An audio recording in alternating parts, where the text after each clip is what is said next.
Global পয়েন্টের পক্ষ থেকে সবাইকে স্বাগত।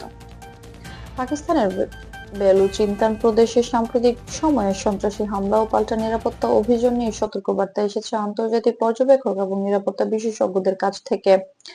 নিরাপত্তা বাহিনীর পাল্টা অভিযানে অন্তত ৯৯ জন নিহত হয়েছেন। এদিকে সন্ত্রাসী হামলায় নিরাপত্তা বাহিনীর ১৫ জন সদস্য এবং ১৮ জন বেসামরিক নাগরিক প্রাণহানি হয়েছে। স্থানীয় প্রশাসনের রিপোর্ট অনুযায়ী এই ঘটনাগুলো সীমান্তবর্তী এবং জঙ্গিপ্রবণ এলাকায় ঘটেছে। নিরাপত্তা বাহিনী অব্যাহতভাবে অভিযান চালাচ্ছে এবং ঝুঁকিপূর্ণ এলাকা থেকে বেসামরিকদের নিরাপত্তা নিশ্চিত করতে কাজ করছে। স্থানীয় বাসিন্দাদের সহায়তার জন্য নিরাপত্তা ব্যবস্থা জোরদার করা হয়েছে। আন্তর্জাতিক সংবাদ মাধ্যমের তথ্য অনুযায়ী সাম্প্রতিক হামলা ও পাল্টা অভিযান একটি বিতর্ক সংকেত হিসেবে বিবেচিত হচ্ছে।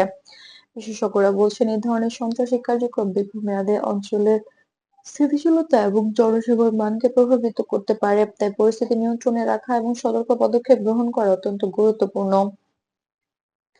পাকিস্তানের সরকারের পক্ষ থেকে জানানো হয়েছে, তারা সীমান্তবর্তী এলাকায় নজরদারি বৃদ্ধি করেছে এবং নিরাপত্তা বাহিনীকে আরো শক্তিশালী করা হচ্ছে। নিরাপত্তা বাহিনী নিশ্চিত করেছে যে বেসামরিক নাগরিকদের জীবন নিরাপদ রাখা হবে এবং কোন ধরনের দুঃখজনক পরিণতি এড়ানো হবে। বিশেষজ্ঞরা সতর্ক করছেন, তথ্যবিহীন বা তাড়াহুড়ো সিদ্ধান্ত নেওয়া এই পরিস্থিতিতে ঝুঁকিপূর্ণ হতে পারে। তাই আন্তর্জাতিক আইন, নিয়ম কানুন এবং কূটনৈতিক সমস্যা মেনে নিরাপত্তা কার্যক্রম চালানো হচ্ছে।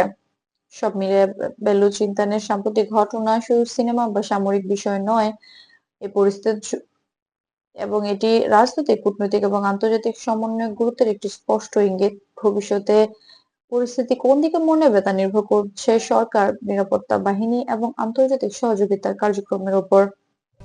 প্রভাত পয়েন্টের সঙ্গে থাকার জন্য অসংখ্য ধন্যবাদ। এ ধরনের আন্তর্জাতিক গুরুত্বপূর্ণ খবর ও বিশ্লেষণ পেতে আমাদের চ্যানেলটি সাবস্ক্রাইব করতে ভুলবেন না।